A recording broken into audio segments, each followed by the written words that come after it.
une vie remplie du Saint-Esprit est bénie. Je ne crois pas que je puisse vous faire comprendre la bénédiction qui a à être rempli du Saint-Esprit plus clairement qu'en vous montrant le changement extraordinaire qui se produisit dans la vie des disciples après la Pentecôte. Je crois que c'est l'une des plus merveilleuses leçons de choses contenues dans toute la parole de Dieu. Celle de ces 12 hommes qui, ayant été à l'école du Christ pendant 3 ans, ayant reçu son enseignement, restaient cependant en apparence si éloignés de la vie, qu'ils auraient dû vivre, et tout à coup, par les fusions du Saint-Esprit venant sur eux, devenant absolument ce que Dieu désirait qu'ils fussent. Considérez d'abord le changement que la Pentecôte a apporté dans leur relation avec Jésus. Pendant sa vie avec eux sur la terre, ils ne pouvaient l'avoir en eux. Il leur était extérieur, très proche, très aimant, mais séparé d'eux. Jusqu'à la Pentecôte, quel échec, si je puis dire, fut l'enseignement du Christ à ses disciples.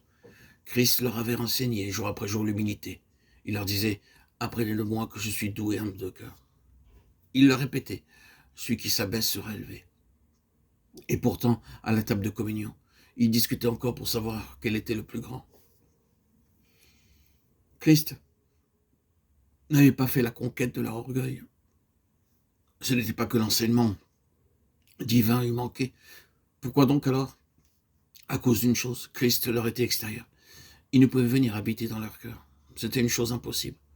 Le temps n'était pas encore venu et cependant, ils avaient le Tout-Puissant Rédempteur avec eux. Mais il est encore en dehors d'eux, comme ils étaient différents de lui. Ceci doit nous montrer que ce n'est pas l'enseignement extérieur, même l'enseignement provenant du Christ lui-même ou de sa parole dans l'Écriture sainte, qui peut nous apporter la bénédiction réelle et entière, tant que le Saint-Esprit n'a pas fait son œuvre en nous. Et comment ce changement se produit-il? Par le Saint-Esprit. En ce jour, à la venue du Saint-Esprit, vous connaîtrez que je suis en vous. Jean 14, 20. Si quelqu'un m'aime, il gardera ma parole, et mon Père l'aimera. Nous viendrons à lui, et nous ferons notre demeure chez lui. Jean 14, 23. Notre cœur ne désire-t-il pas ardemment cette présence? J'ai souvent médité sur Jésus à Bethléem, et sur Jésus au Calvaire, et sur Jésus assis sur le trône. Et je l'ai adoré, et je l'ai aimé, et je me suis profondément réjoui en lui. Mais j'ai toujours désiré quelque chose de meilleur, de plus profond, de plus intime. N'est-ce pas là ce que vous désirez? Avoir le Christ vivant en vous. Et c'est là ce que le Saint-Esprit vous donnera. Ne voulez-vous pas vous donner vous-même pour recevoir cette bénédiction, pour être rempli du Saint-Esprit, afin que Jésus puisse prendre possession de vous? N'est-ce pas là ce que votre cœur souhaite? Jésus en vous, Jésus lui-même,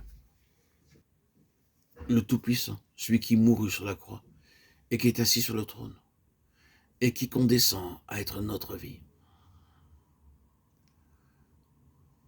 Et voici pourquoi le Saint-Esprit vient en nous. Il me glorifiera car il prendra de ce qui est à moi et il vous l'annoncera. Jean 16, 15.